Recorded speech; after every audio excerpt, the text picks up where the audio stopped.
네, 이번 시간에는 작업 3유형 기출문제 진행을 하도록 하겠습니다. 일단 3유형은 기본 통계, 기초 통계를 좀 다루는 문제라고 보시면 되고요. 이제 오늘 강의에서는 여기 이제 보시는 것처럼 크게 두 가지를 저희가 좀 다뤄보려고 합니다. 이제 로지스틱 회기랑 그 다음에 회기 분석 문제를 다뤄보도록 하도록 하겠습니다.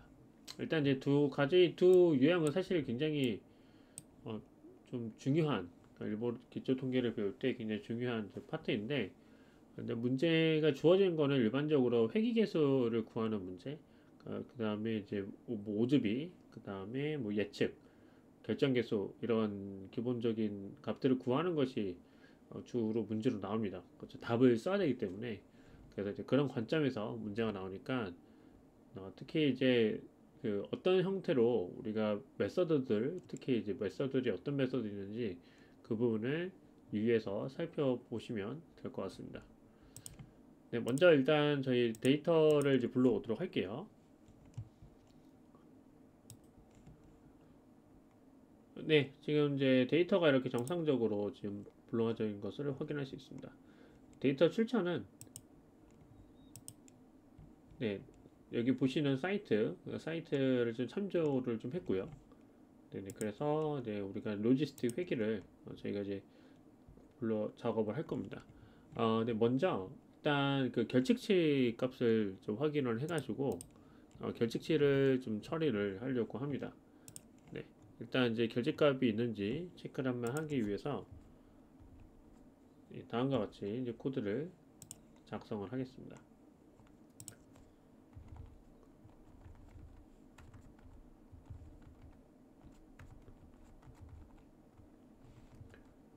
네, 이제 보시면은 이제 이즈널이라는 메소드와 합계를 이제 선택을 하면은 코드를 작성을 하면 그리고 인터넷 서비스가 약 297개 정도 되는 것을 네, 우리가 이제 확인을 할 수가 있어요.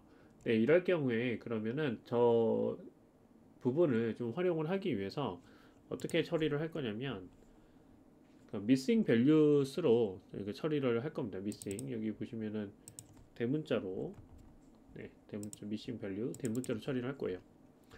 네, 그래서 이제 처리를 하는 방법은 우리가 fill na라는 메소드가 있습니다. 네, 네, 그죠? 네, 그래서 이렇게 이 컬럼을 업데이트를 할 거고, 네, 그 다음에 여기 이제 보시면 인터넷 서비스, 네, 그리고 나서 이제 fill na를 쓰게 되죠. fill na를 쓰게 되고, 그 다음에 이 결집값이 있는 파트는 우리 missing value, 결집값이 있다. 라고 이렇게 알려줍니다. 네, 그죠? 네, 그 다음에 다시 결측치가 그러면 업데이트가 되겠죠? 그러면은 잘 반영이 됐는지 확인하기 위해서 앞에서 작성했던 코드를 다시 실행을 한번 해봅니다. 네, 그러면은 보시는 것처럼 이제 결측치가 다 사라진 것을 확인을 할 수가 있죠. 네, 자 이제 그러면 이제 우리가 이제 그 다음에 해야 될 거는 뭐냐면 문제가 어떤 문제냐면 유의하지 않은 독립변수 개수를 한번 확인해 달라라는 네, 그런 이제 코드를 지금 요청을 받았습니다. 네, 그죠? 문제를 받았어요. 그러면 일단 첫 번째로 이제 우리가 데이터를 확인해서 컬럼을 좀 확인을 좀 하겠습니다. 네, 그죠? 네, 컬럼을 좀 확인을 하고요. 네, 그 다음에 데이터도 우리가 한번 어떤 형태의 값이 있는지 체크를 해보도록 하겠습니다.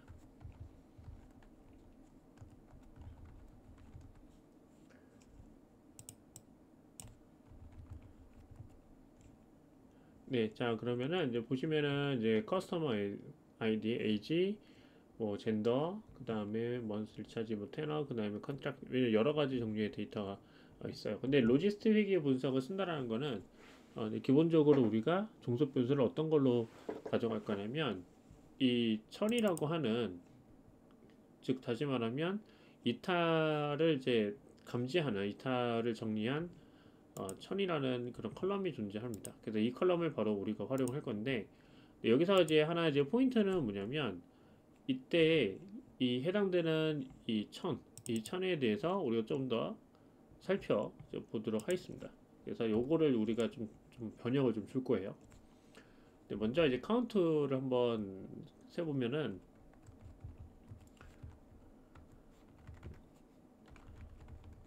네, 전형적으로 이제 불균형 데이터, 네, 지금 현재 1000이냐, 그러면 883개 정도 데이터가 있고, 그 다음에 1000이 이제 아니다 라는 데이터가 한 117개 정도가 있는 것을 확인할 수 있습니다. 네, 저기 이제 보시면은 이제 yes라고 되어 있거든요. 그러니까 이탈했다라고 지금 기록한 게 883개 정도 되고 있네요. 네, 어쨌든 중요한 거는 우리는 이 부분에 대해서 좀 더 코드를 업데이트를 할 거예요. 어떤 거 업데이트 할 거냐면, 일반적으로 종속 변수는 모델은 다 문자가 아니죠. 숫자입니다. 숫자이기 때문에 변경을 좀 할 겁니다. 그래서 다음과 같이 변경을 하겠습니다.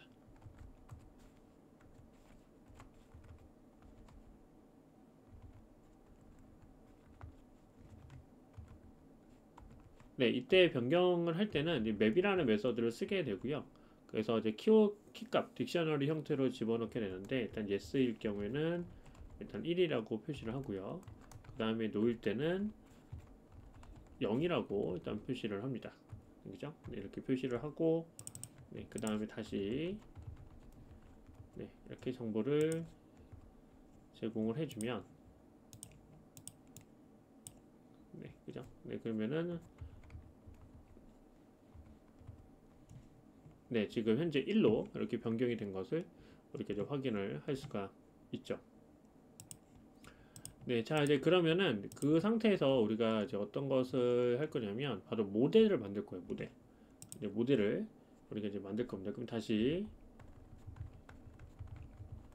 데이터의 정보를 일단 확인을 하고요.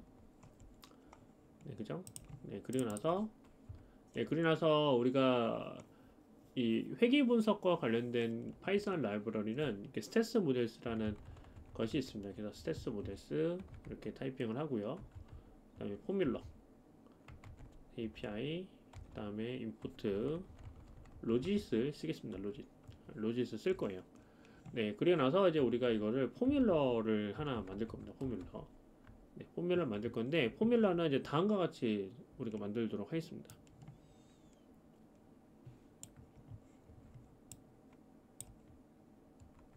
네, 여기 이제 보시면은 모든 컬럼을 일단 다 입력을 했고요. 네, 여기 이제 보시면 지금 테크 서포트 같은 경우에는 살짝 변경을 좀 줬어요. 그래서 테크 서포트에 레퍼런스를 이제 yes 참조로 일단 하겠다라고 일단 돼 있습니다. 네, 그래서 이 상태에서 우리가 모델을 하나 이제 만들 겁니다. 자, 로짓 이렇게 써주시고 그다음 포뮬러 데이터는 이제 1000 df라고 쓰시면 되고요. 네, 그죠? 그 다음에 프린트 모델 서머리 이렇게 해주시면은, 네, 그러면 이렇게 모델이 정상적으로 잘 수행이 되는 것을 우리가 이제 확인을 할 수가 있습니다. 네, 그러면 이 상태에서 우리가 유의하지 않은 독립 변수를 개수를 이제 구해야 되거든요. 근데 개수를 구하는 겁니다. 개수를 구할 때 일단 우리가 p밸류 값을 다 뽑아야 돼요. p밸류 값을 다 뽑아서 이렇게 이제 출력을 하게 되면은, 네, 그러면 보시는 것처럼 이렇게 어, p밸류 값은 일단 기본적으로 0.05가 이제 기준이에요. 그죠? 그래서 0.05보다 일단은 작아야 됩니다. 그죠? 0.5보다 작아야 우리가 유의하다고 판단하는데, 네, 그러면 여기 보시면은 이렇게 지금 현재 여기 정도 되는 데이터가 한 3개 빼고는 나머지가 다 지금 유의하지 않은 걸로 지금 파악이 되고 있죠. 그죠? 근데 어쨌든 우리가 구하고 싶은 건 뭐죠? 우리가 구하고 싶은 거는 어, p-밸류 값이 0.05보다 큰 값들을 이제 뽑아내는 것이 이제 포인트예요. 네, 그러면은 우리가 합계를 일단 구해야 되겠죠. 합계를 구하고 모델 p-values. 네, 그 다음에 1에서 지금 5개, 0.05 이렇게 해주시면은, 네, 그러면은 지금 지금 현재 그죠? 7개가 값이 나오죠. 그리고 보시면은 개수를 세보면 하나, 둘, 셋, 넷, 다, 여섯, 7개 맞죠? 그래서 7개가 이제 정답이 된다라고 보시면 되겠습니다. 그래서 굉장히 기계적으로 우리가 또 이렇게 산출을 좀 할 수가 있고요. 네, 그다음 두 번째 우리가 이제 하고자 하는 거는 회귀계수 중에서 유의한 회귀계수의 상수항 합들을 구하는 것이 이제 포인트예요. 네, 그죠? 상수항의 이제 합계. 즉 다시 말하면 이때 유의 확률이 0.05 미만인 유의한 변수들만 사용해가지고 다시 회귀 분석을 수행하라가 포인트예요. 그러면은 여기서 우리가 값이 나왔죠. 테너, 먼슬리 차지, 그다음 토탈 차지 이 세 가지가 이제 그 유의한 변수였어요. 이걸 가지고 다시 우리가 포뮬러를 만들어 보겠습니다. 네, 일단 맨 앞에 오는 거는 이 종속 변수가 와야 되겠고, 그 다음에 각각의 이제 칼럼들 이렇게 또 만듭니다. 네, 그죠? 네, 그래서 일단은 오탄을 가능성이 있으니까 네, 지금 보시는 것처럼 네, 하나씩 이제 추가를 했고요. 네, 그 다음에 모델을 이제 만듭니다.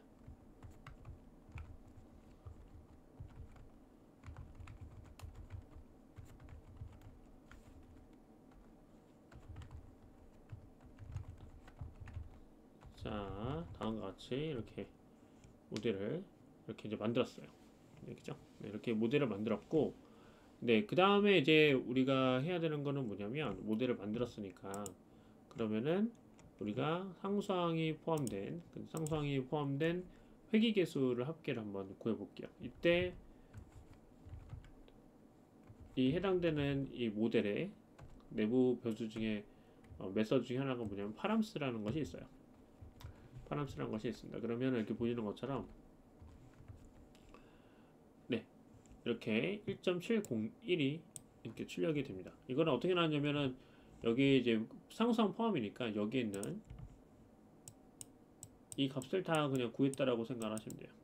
그죠? 그래서 합산해가지고 진행하면은 1.7388에서 빼서 0.0513을 뺄 거고, 그 다음에 13553 이렇게 계산이 되겠죠.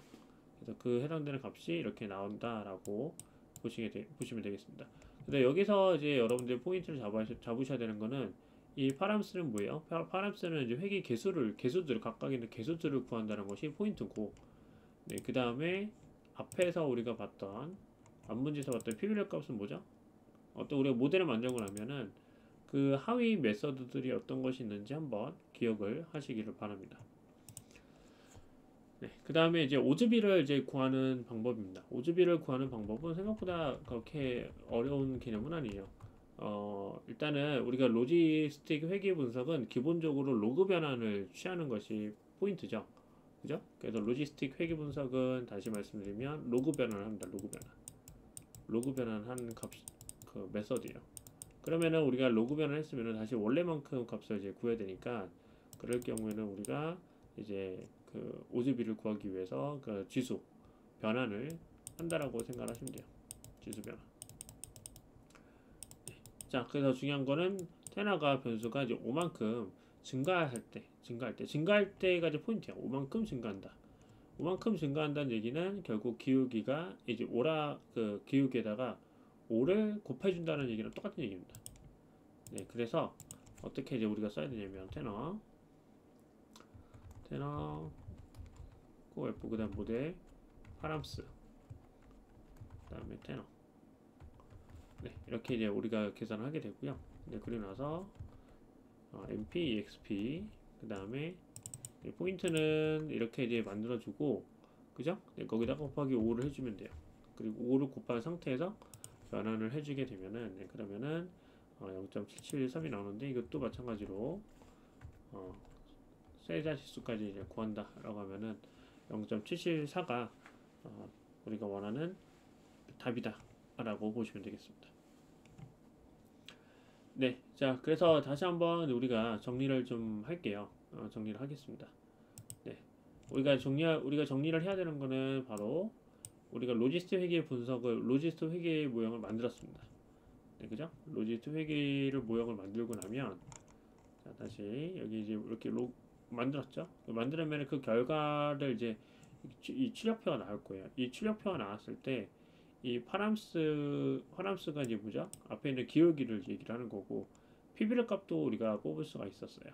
네, 그죠? 그래서 PBR 값도 이제 뽑는 그런 예시 코드도 우리가 좀 확인을 했다라고 보시면 될 것 같습니다.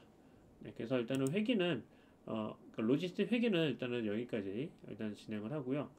이제 잠깐 이제 정리할 시간을 좀 드리고 잠깐 정리할 시간 드리고 우리가 다음 비디오에서 다시 남은 회계 분석을 진행을 또 이어서 하도록 하겠습니다.